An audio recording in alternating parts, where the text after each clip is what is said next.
And also, can you control the things around you according to your wish? No, you cannot control that for 100%, right? So, first of all, you need to realize this real truth. The whole world is out of our control. But there is something that is within our control. What is that? That is our reaction towards them, our response towards those experiences. Right?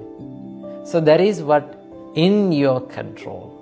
Right? So normally, it is very hard to let go of the things or the people from our lives, because there is a nature of our mind that it has the clinging effect.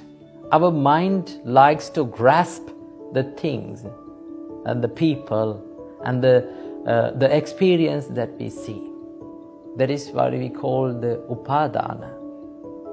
Supreme Buddha said, Yankinchi dukkhang sambhoti sabbang upadana pacchaya.